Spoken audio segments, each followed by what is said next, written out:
All right. So, most of you probably know me already. This slide is familiar. If there's anybody that doesn't, very briefly, I'm Beth. That's my real life name, so you get to know that. Um, I am a founder at Sim Central. I am a blogger. I have been writing literally since I was quite little. I have somewhere tucked away old pages in little kid handwriting of a story I was making up, and started with Star Trek simming back in 2001.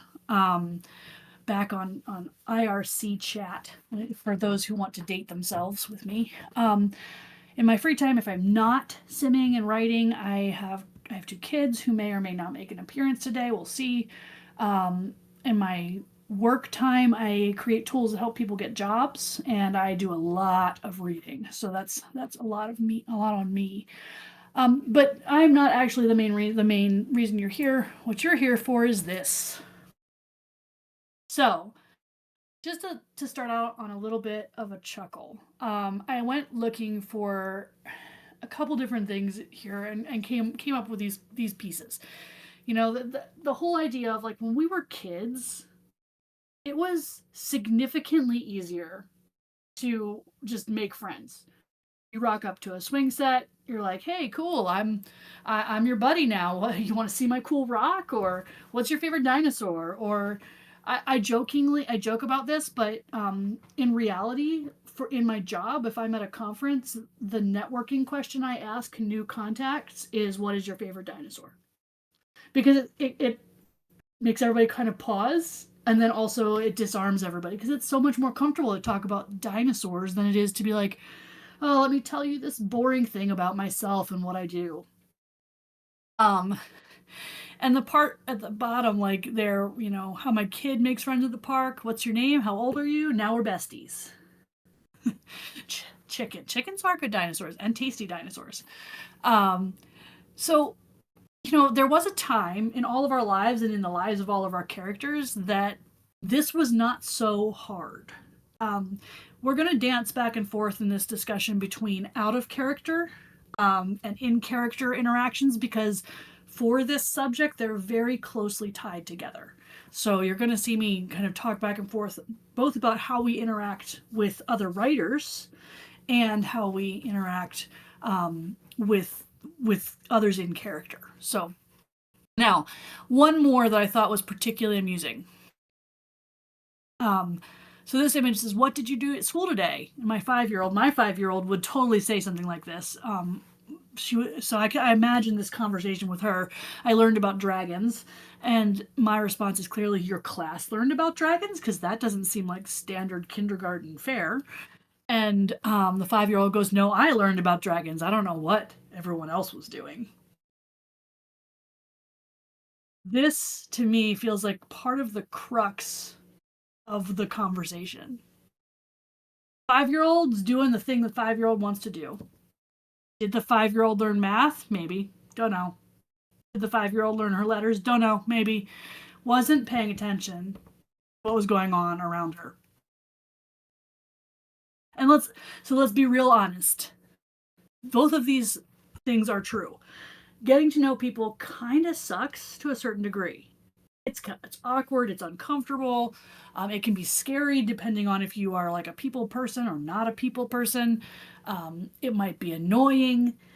You can probably add 20, 30, 40 descriptors to this that I didn't even write down to describe how uncomfortable getting to know someone can be. Also, it can be exciting, it can be invigorating, it can be fun, it can be easy, it can be life changing. All of these things are true, and they're in massive conflict with each other. Because if it's awkward, but also it's exciting, it's uncomfortable, but also it's invigorating, there's a whole side of this of going, okay, we as people shy away from things that make us feel this far left side of things. We don't want to feel awkward or uncomfortable or confused or annoyed or any of those things. And we write characters similar to the way we feel.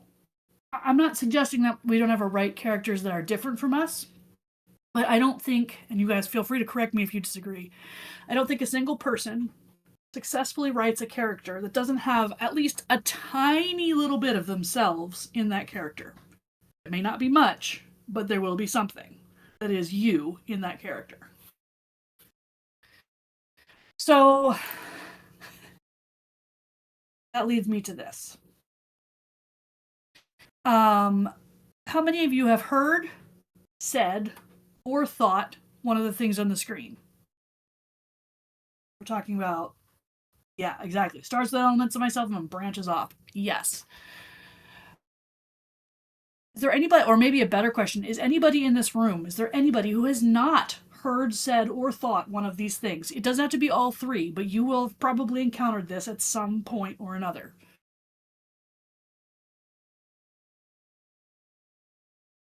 Anybody have a favorite of this that's like, this is the one that I hate to hear?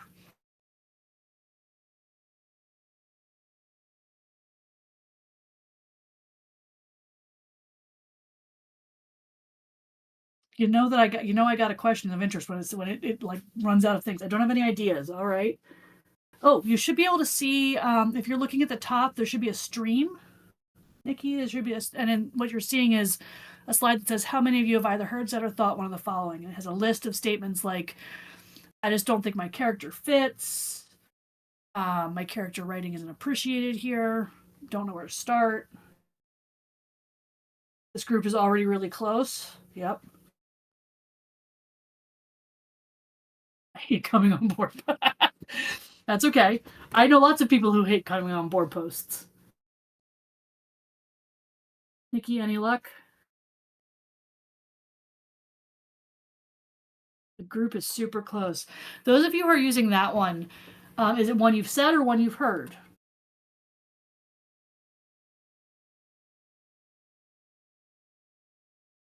One you've said yourself. Okay. That's a good one, Ezra. I'm not even allowed to post until the CO shows up. There's some control in that.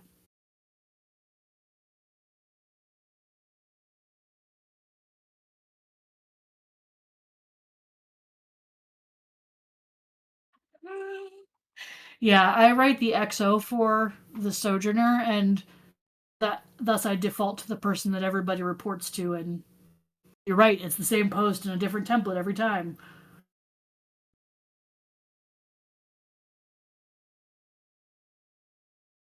Oof. Just flat out didn't know what to do with new characters. Okay, so it doesn't seem like there's anybody who hasn't encountered something like this at some point, either as a GM, as a writer, or who have said it themselves or thought it themselves. This is, I think, common to every single sim I've ever been on, in some way, shape, or form.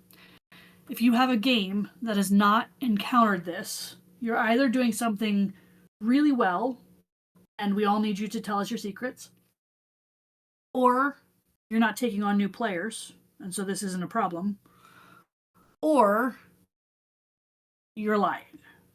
This is definitely a thing that I think everyone encounters. How about this one? How many of you have either been player one or player two in this conversation? Player one says, "Hey, I'm open for joint posts. I want to write. Somebody write with me." Player two says, "Cool, let's do it." Player one says, "What do you want to do?" Player two comes up with some ideas. Player one goes, "Yeah, whatever you want."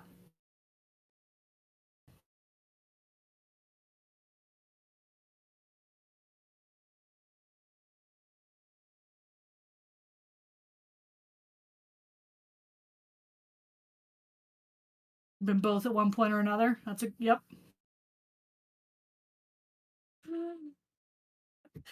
Ninja Kiwi says, "Totally not me for most all of it," and then a nice cross out there to suggest that maybe I don't want to say that. And then nothing happens.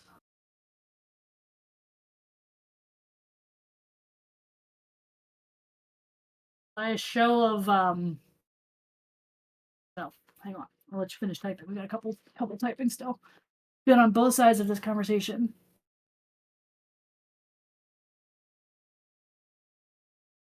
Okay. So the question I want to ask you is, In this conversation, what could be done better by player one and player two? Start with player one. What could player one do better to help integrate with player two? Offer up ideas. Yeah, player one is the one who said, I want to write. Seems reasonable to expect that player one should come to the table with some ideas.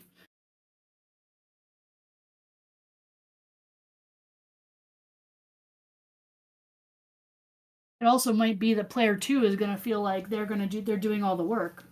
Yep, even if it's basic ideas, absolutely, any ideas are worth it, or to say, hey, I'm struggling with ideas and brainstorm. Conflict. Yep. For one-off hollows, I like to make sure there's a conflict to start the story. Exactly. Yep. Doesn't have to be big conflict. Could be simple as I just stubbed my toe. That's absolutely reasonable. What else? What could player one do to improve the conversation or to make the conversation more useful to both of them?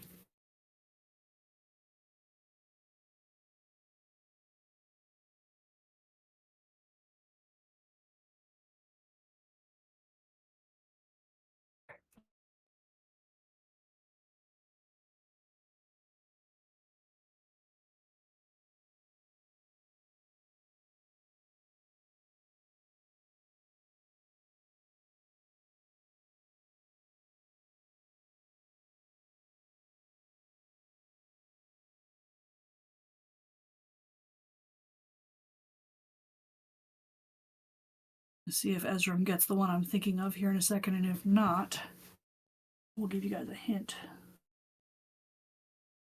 Yeah, okay, so provide more direction and possibly try and pull in more people. That's absolutely correct. I'll tell you that there's one thing that they could have done just in the very first message before player two even said they were interested. Anybody have a guess, or you want me to tell you?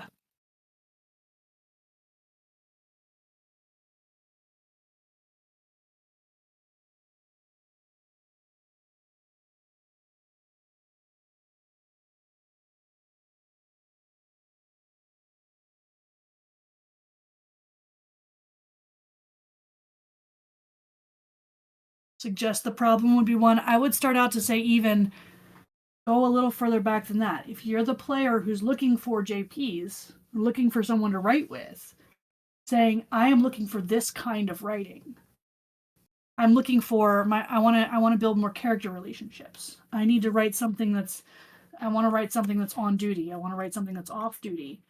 Um, I am looking for opportunities for my character to connect with their colleagues. Something that gives another writer an idea of what they're getting into.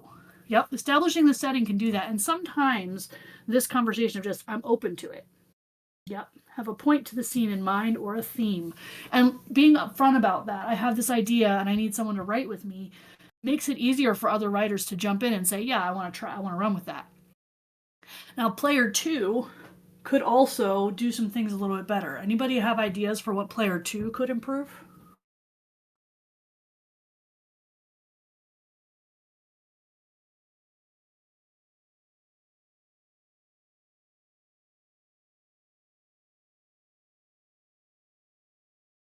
Yeah, that's it. Right out of the gate. Ask what player one had in mind. Instead of saying, "Hey, sure, I'll do something." Yep, exactly. What are you looking to write? So rather than starting with just agreement and then assuming that they'll be informed, actually being active in pursuing that information right out of the gate. Absolutely. Okay. So the reality here is the very nature of simming. The way we've designed this hobby is about meeting people. You're meeting people in character. They may be new friends, new colleagues, new mentors, new rivals. You're meeting people out of character that are going to be collaborators, friends, mentors, rivals. It's a kind of an interesting situation where we are meeting people and building relationships both fictionally and in real life. And for good or ill, when we do this, because our characters are a bit of us, and we're writing collaboratively, it feels risky. Just like it feels risky to walk up to somebody and say, hey, you look interesting, let's be friends. So, for the rest of the hour, we're going to focus on three key concepts. We're going to use some wisdom from improvisational acting as a way to like center how we think about our interactions. Then it's going to help us identify and work with those opportunities. We're going to think about how to evaluate and identify an opportunity in writing so that we don't miss it. And we're going to look at a couple different kinds of relationships and how they help us integrate more deeply, and why you might pursue some of those more deliberately. So, I'm a big fan of quotes. I like this one.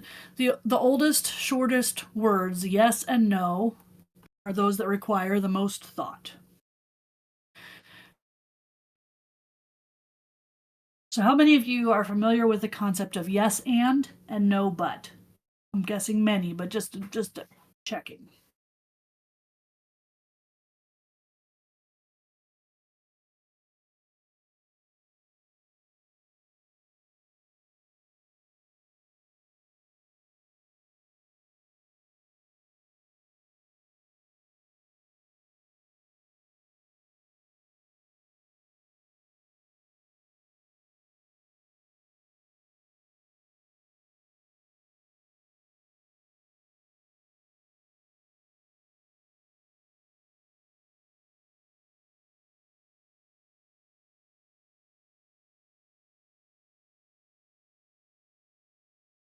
Tried to hide a relationship from the sim.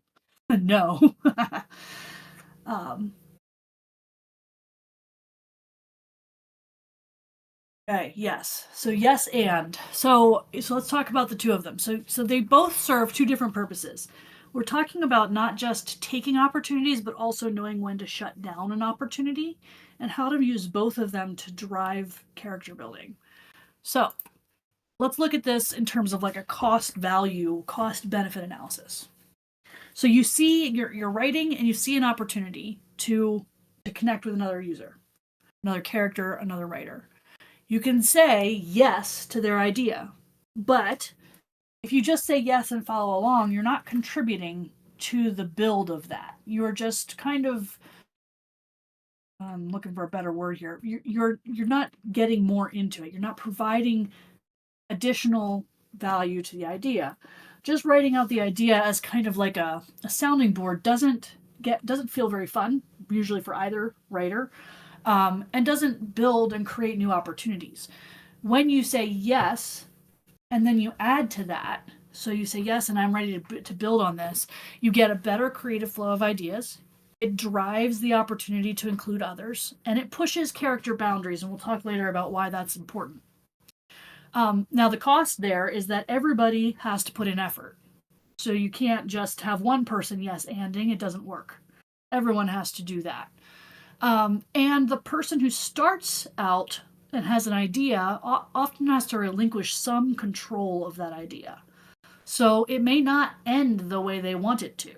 This is one of the fallacies I think we get into is, well, my character is only willing to do X and we want it to go a certain direction, and we don't really talk about that. And so when we get to a certain point in a post where it feels like this is going against what I wanted, rather than trying to address what the and is in this, we go, oh, well, this is uncomfortable. I'm just going to stop. But people get in uncomfortable situations all day, every day. It doesn't mean you dislike the other writer. It doesn't mean your characters dislike each other. But it does mean that you might have to work through a conflict. And then lastly, there's a potential with yes and for things to get really unrealistic really fast. I've done entire presentations on romantic relationships, and that's one of the clearest examples of where cost can be an unrealistic idea. Oh, well, our characters saw each other across a room and now they're deeply in love and are going to get married. That's just unrealistic. It's not how people develop relationships. But when you yes and say let's chase this down, there's a danger of getting caught up in something going faster than is realistic for your character. No but is also a really good one. And I think so, like, Nikki, I love that you say that you intuitively do no but. I think a lot of people just do no. Like they'd love to do no but they don't. They just say no. Because a lot of times when we say no, we're worried that someone is rejecting us or that they're going to feel rejected. So we don't like the answer of no very well, but it can be a really, really powerful way to do things. So if someone, for example, comes to you with an idea that isn't good, now I don't mean this to say it's a bad idea. I mean it to say you're not a fit for the idea or your character is not a fit. Saying no but can help say I don't want to do this because this isn't what I want, this isn't going to fit for me, but I can do this. Let's try that. It allows you to move from I want your character to be my best friend to okay, they might not be, but let's talk about them as colleagues. Things like that allow you to take the relationship and build without diving into something you're not sure about. It minimizes the risk of this part, and it helps keep things moving, keeps you on track. No, but we're going to do this. No, but let's try this. It keeps you from getting too far into the realm of unrealistic ideas. That said, no but can kill momentum. It can prevent people from coming up with ideas that are really unusual and out of the box that work really well, and it can be exclusive. So you have to be aware of those things when you're going to start with no, but let's do this.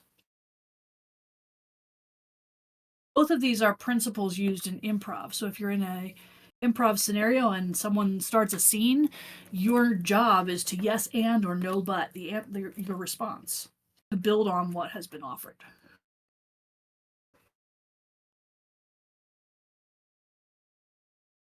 Folks are typing. I'm going to let you type and then I will keep going. Yes, exactly. It's a give and take. You can leverage the but part to give an equally likable redirection. Exactly. So it's not saying no, I don't want to write with you. It's saying no, but let's try this other thing. Why don't we go this direction? And that makes that a collaboration instead of somebody dictating how something is going to work. And that's really important. Okay. I'm going to use an example. So I write a character over on the Sojourner named Irinya, and Irinya's best friend is a character named Noah.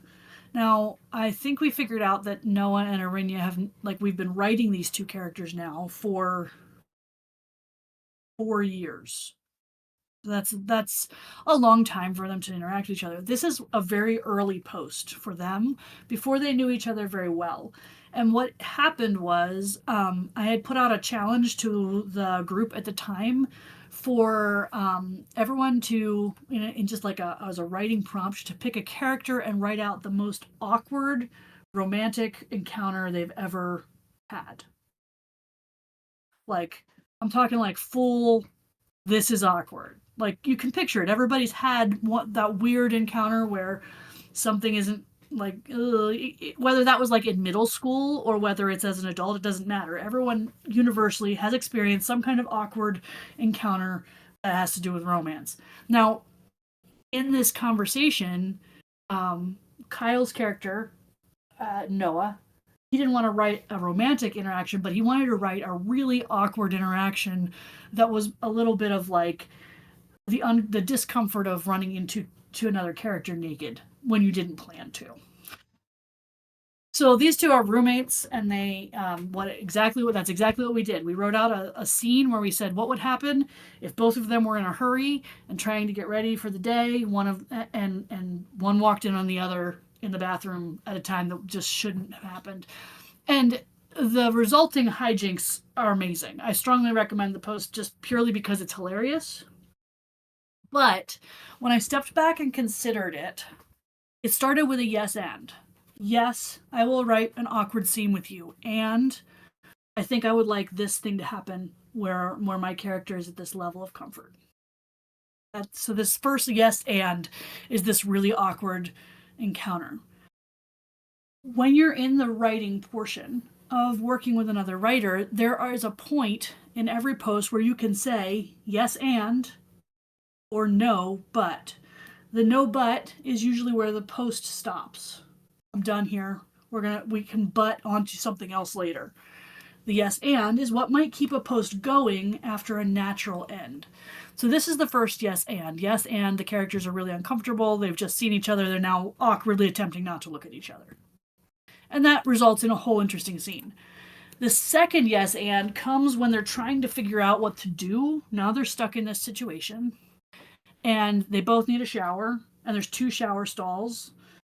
And There's a natural end here when they both get into a shower stall that would make sense to say, okay, that's the post. They ran into each other. It's awkward. They got in their showers. Everyone else can imagine that they got clean and went off on their duty. The yes and here is yes, they got in the shower and they had a conversation.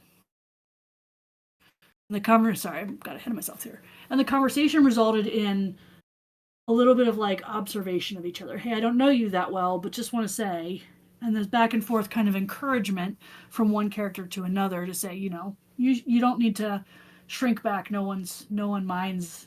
Like, you're allowed to take up space. Is the conversation that's happening here. That comes to a point where that could also naturally have ended. At the point where they got to the end of that conversation, we could have ended the post there and said, yeah, okay, we're good. They had a nice conversation. Now they've had an awkward encounter. They've had a nice kind of connecting moment. We're going to stop there. But we went further with a yes and. And that yes and was, okay, now they've got to get out and get dressed. And we're going to create a conflict where my character gets stuck in the sonic shower, which returns them to the awkward of what to do.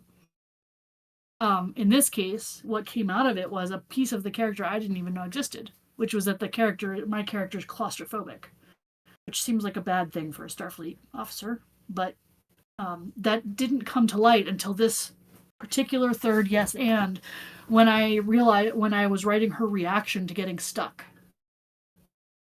So you'll see she's trying to, hey, I'm stuck. I don't know what to do. Can you figure this out? Because thankfully he's still in the room.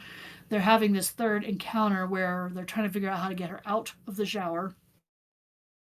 The no but happens at the very end when she gets out, and it's so awkward. And the no but is that last line. That last line of this is the last line of the post. The first thing he did was assure that he disabled the sonic shower fully until he could fix it. Now that doesn't seem like a big deal. You could leave it there and do nothing more, right? Like it seems straightforward. That sounds like a thing. We could ignore it.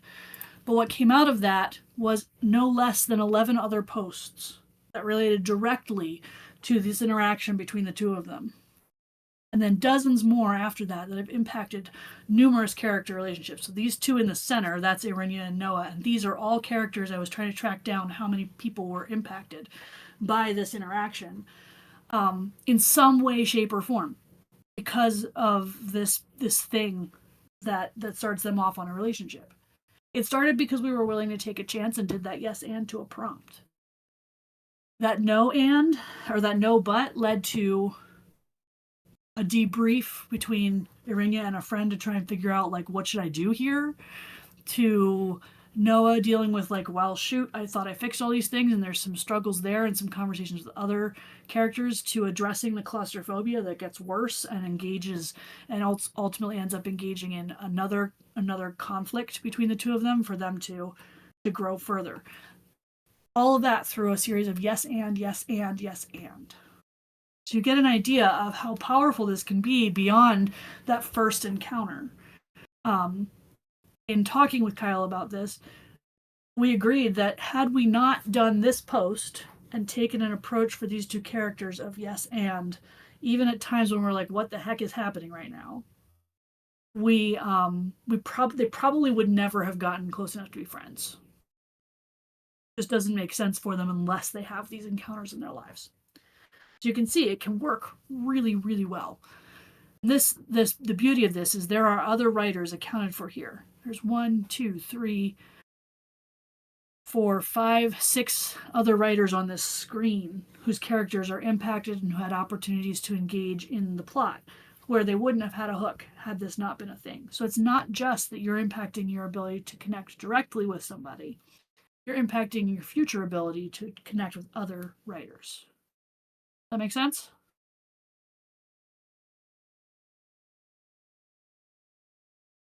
Did I lose you all?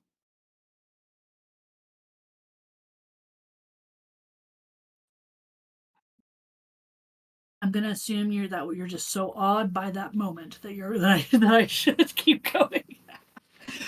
Cool. Makes sense. Awesome. Thank you guys. I'm used to you all being able to talk all the time, so it's a little odd for me to not hear from you. I'm getting there. Okay, so then let's talk a little more practically about this. So, how do we identify an opportunity when it appears? Because they often appeared organically. It's not usually somebody put out a prompt for a really amusing situation. It's more often that we're encountering a character in a post and we need to write with them and remember to try and do something else later.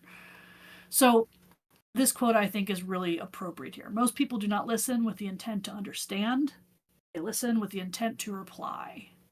And that is really, I think, a potential danger as writers. On one hand, we are writing collaboratively. When we do that, it's our job to advance the story based on response to whatever has happened just before. So a writer writes, and we go in after that and react. That's a lot of what we do. So absolutely, we are reading, or in this case, or listening, so to speak, to respond. That's part of what we're doing. On the other hand, we write in a sandbox effectively. We do have plots, but there's a lot of side arms and pieces that go on.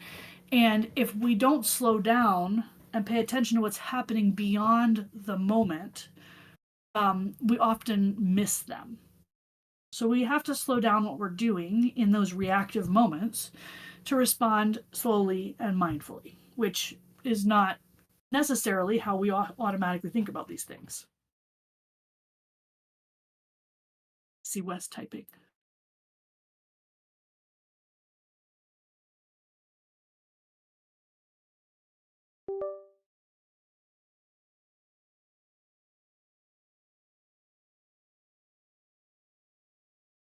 Yes, exactly. Writing to be understood versus writing to be replied to. That's a really good way to put that. I like it.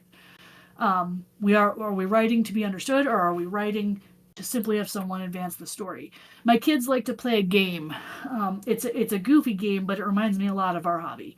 It's where they say, "Okay, you say a sentence, and then I'll say the next sentence, and then the next person says the next sentence," and they come up with the most outrageous stories that make zero sense because what they're doing is they're just responding to the person's first line. They're not actually listening with the goal of understanding and building. So it's something we have to think about. So there are some ways to slow ourselves down. And one of the things to do is when we are reading someone's tag for us, the piece ahead of what we're going to do, we can pause and ask ourselves some questions. Now, these questions become they become second nature the more you use them. So it's not as active of a process the more you consider these. But at first, it may feel really awkward, just as you're writing, to feel like, hey, I'm forcing myself to slow down and really think about this. But some of these are things you need to ask yourself. What kind of relationship does this person have with my character right now? Is this a colleague? Is this a friend? Is this a mentor, a supervisor, a rival, you name it? Is this the guy who cuts my character's hair? Like, what is the relationship here? Because that will impact the opportunities that we have with them. And then thinking about, how does my character's response actually impact future interactions with this person? I've seen this happen in a couple different ways, but one that's more recent is in a post between two characters, not me. I've watched as one character has written, "Hey, you could do this," and the other character shut them down, and then again, and got a shut down. And it's not that I think those characters are, or those writers are not, they're amazing writers. I think they're just, the one who was shutting down wasn't looking and going, "Oh, you know what? I could do with this. I could do something with this later." So there's something.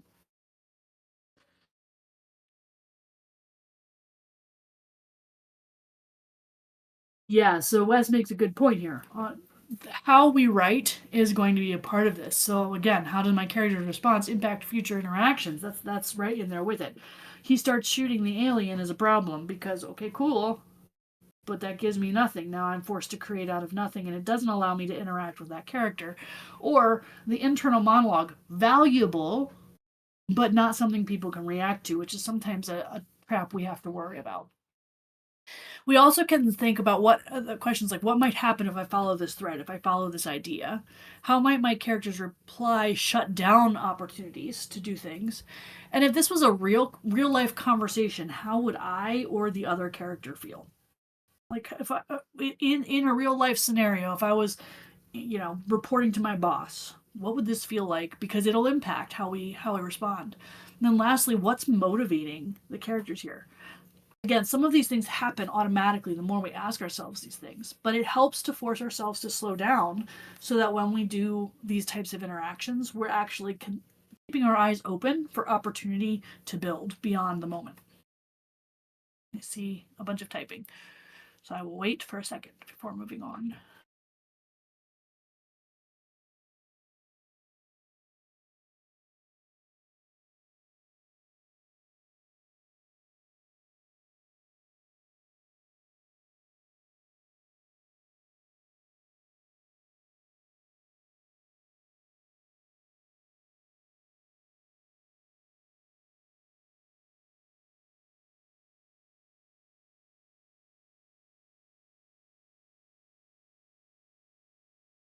Yeah, I think there's a balance, Nikki. So that's right. I don't think there's anything wrong with internal monologue so long as you are not failing to also create hooks for other players to engage with. If you're just in monologuing, well, there's only so much a person can do with that, and suddenly it is on the next writer to figure out how to move forward without any help.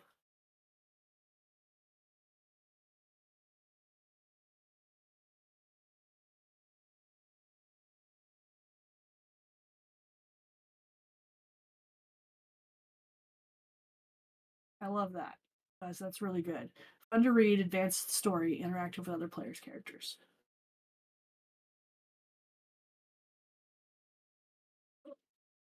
All right, so I'm throwing this in here because sometimes we just need a little bit of a tool to remind ourselves of areas we can consider. So we're often in the midst of writing and don't always remember that there are things that drive our characters. And so if you ever need a reminder, strong recommend from Maslow's hierarchy is a quick way to engage those extra layers of what might be going on beyond just the plot. So that's my shout out. If you are not familiar with Maslow's, strong recommend for going ahead and looking at that. It's probably modified for different races, which is also fun. You can write your own hierarchy for, say, Bajorans or Romulans. So something to think about there. Okay, so I'm not going to read all of this. I'm not going to ask you to read all of this. However, I want you to focus on at least skimming through this, because what I'm going to ask you guys to do is tell me which characters you think have created good hooks. This is just a glimpse, and which characters you think have not.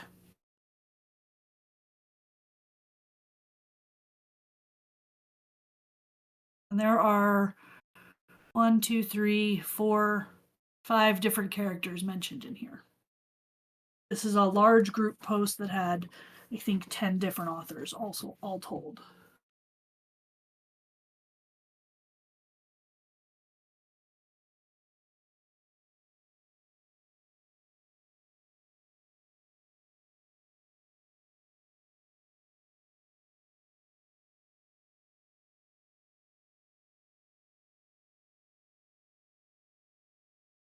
Yep. Okay, so Debbie's got some interaction there.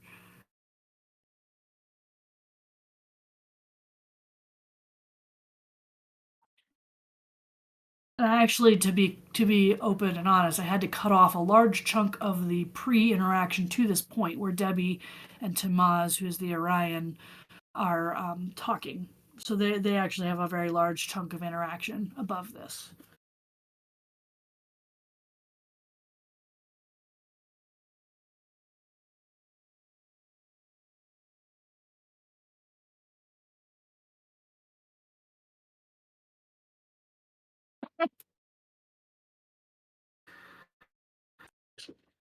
Breaking the fourth wall. I don't know if anyone's had that happen yet. What about Zex?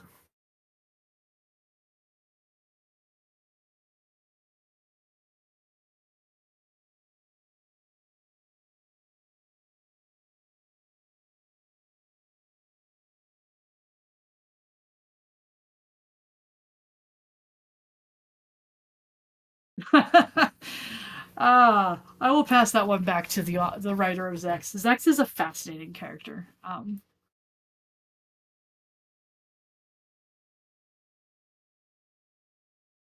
Yep, and also Zex has provided a number of touch points. Literally, he talks about companionable touch of shoulders. He's entered right on the security chief's heels, so we know that they're right behind each other.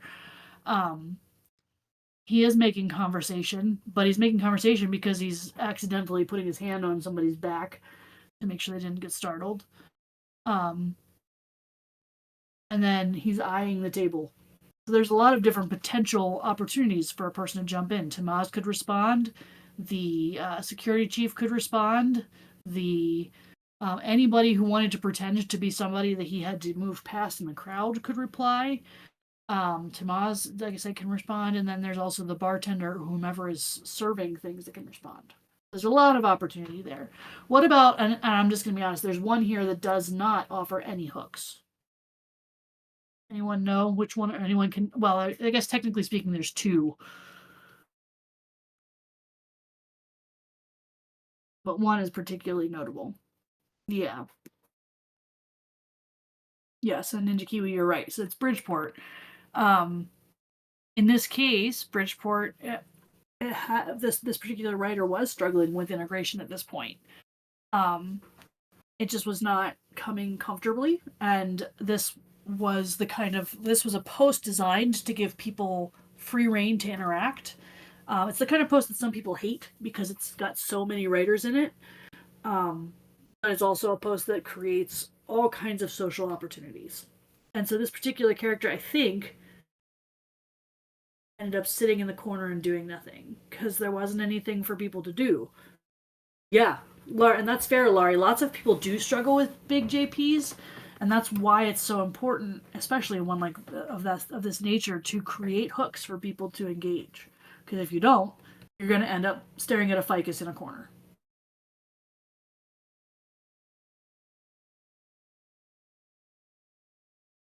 Okay. Wes is typing. I'm going to keep moving because I don't want to lose the end of this. So in this last piece, we're going to talk a little bit about the different kinds of encounters and ways to identify them and run with them. So one, this comment, I'm a part of all that I have met, is part of an Alfred Lord Tennyson poem.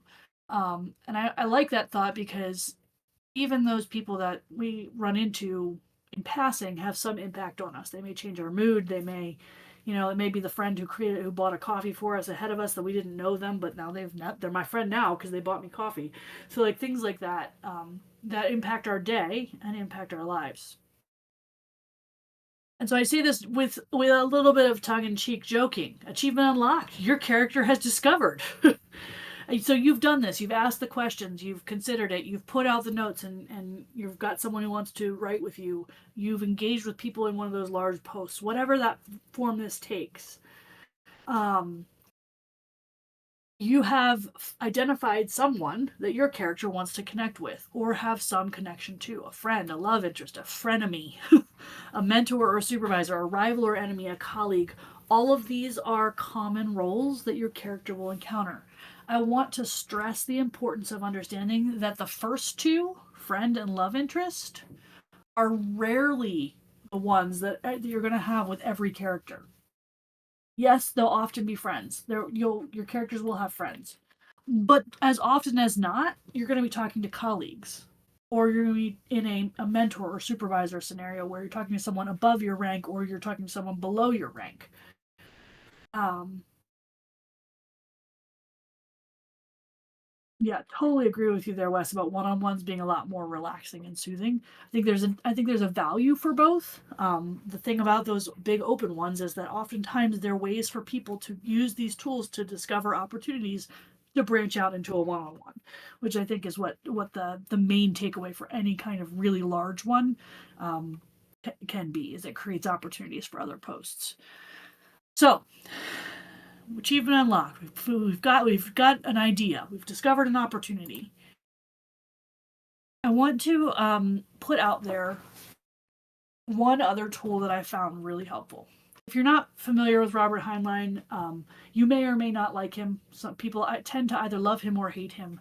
But in the 1930s, he wrote a what is the intro to Of Worlds Beyond, which is describing different types of science fiction writing.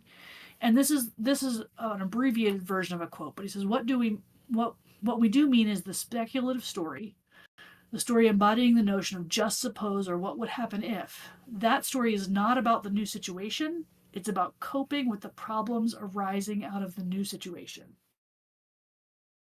I think that's really important when we're thinking about character connection. We're not there to write a story about how two characters are sitting next to each other on the bridge and what they're doing in their jobs. We're here to write about how they're interacting, how they're addressing whatever friction or connection or whatever else they've got going on. And so that question, what if, is really at the core of how we build connection for characters and how we help get into those opportunities. So here's an example of one that is a mentor scenario. This is the CMO and the ACMO. Thank you for that 10-minute check. I promised to wrap on time. So the CMO and the ACMO are both in this post, and what's happening is there was a mandatory round of physicals. This was a new ship, so everyone had to do physicals, and the two characters left to do physicals are the two doctors who are going to have to do each other's checks.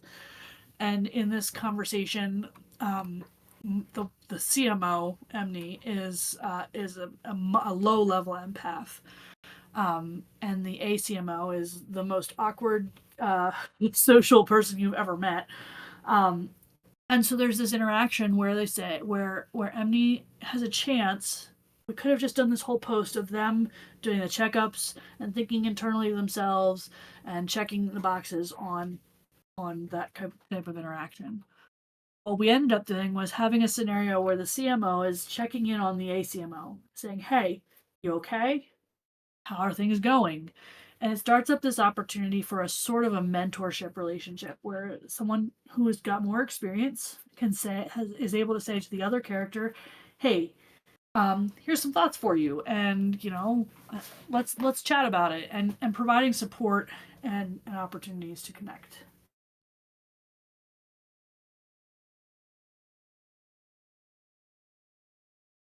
Oh my gosh, I love this. Okay, so I'm going to read this one. West says, "One thing I think I should tell you that I've loved is that I did a Valentine's Day giveaway of salvaged items, and to get a random item for your character, they had to write about someone they care about.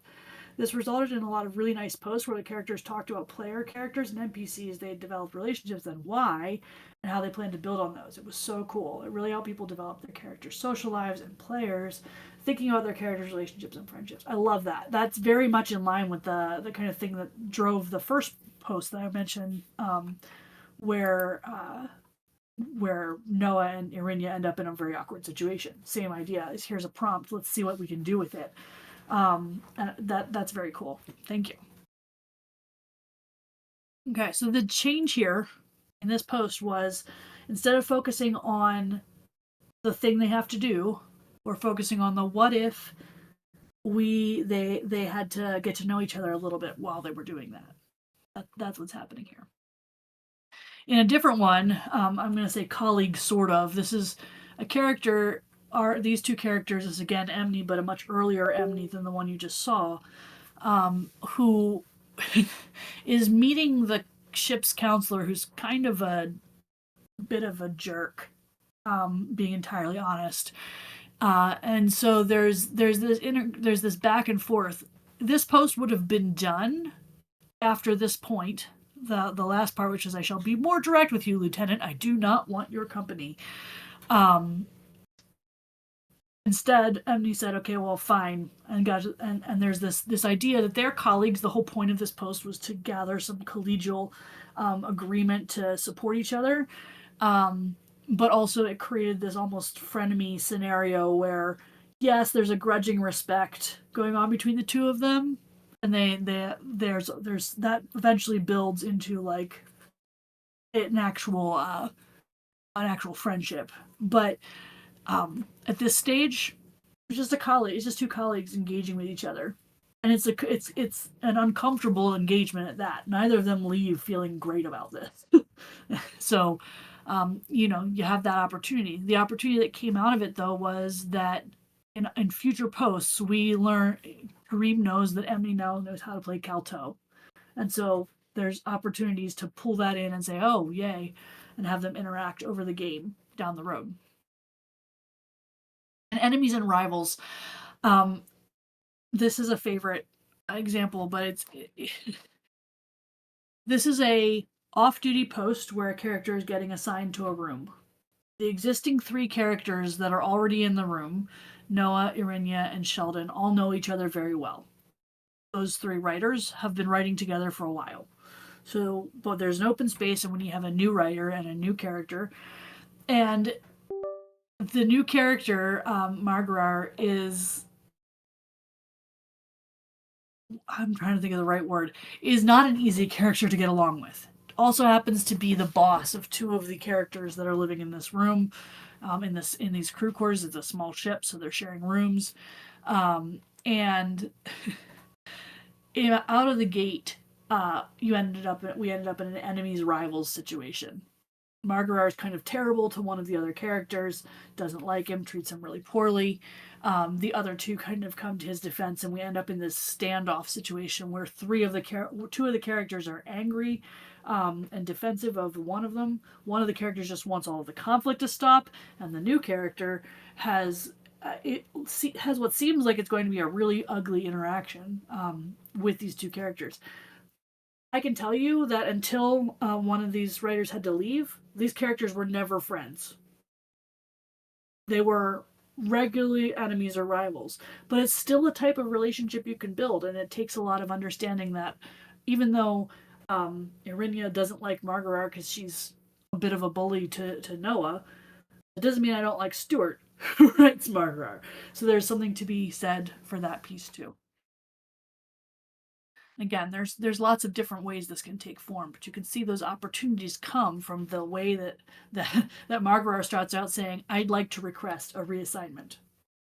I don't want to be here." Okay, so when in doubt, this is my ending thought on this. Remember the golden rule in your character interactions and in your writer interactions for trying to build relationships and get more opportunities to write together. Treat others how you want to be treated. Take that leap and ask someone to write with you instead of putting out a general offer and waiting for someone to come back. Come to the conversation ideas. Consider your perspective in doing that. Come into it expecting creativity and fun and flexibility instead of frustration and struggle and rejection. Keep in mind that relationships and characters take time to build. Not everybody's going to be your next best friend. Pay attention to the hooks that are happening and look for opportunities. A lot of times when I'm in a post and I see a hook that I think, oh gosh, I can't do anything with this right now, but it might be interesting later, I'll just send the writer a note and say, hey, can we remember to talk about this another time? I think there could be something for us to do here. Don't be afraid of conflict. Your characters are going to have conflict. That's normal. Work through it and use it as an opportunity for more writing. Conflicts create all kinds of story arcs. And then lastly, center that question, what if, in your writing. And at that, thank you. I've pulled it off with 1 minute to spare. If there's any late questions, feel free to grab. If not, or if there isn't, or anything for the space, because we're going to have to give the space up for another. I will be happy to create a thread if folks want to discuss further. Either way, I'll create a thread with a link to this presentation so that folks can access the slides. So just know that that's coming. Thank you guys for joining me. I'm glad you enjoyed it.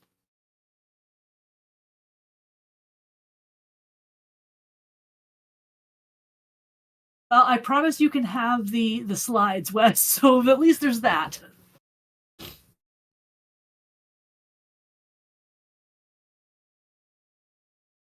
Awesome. I'm going to turn it over to whomever is next up.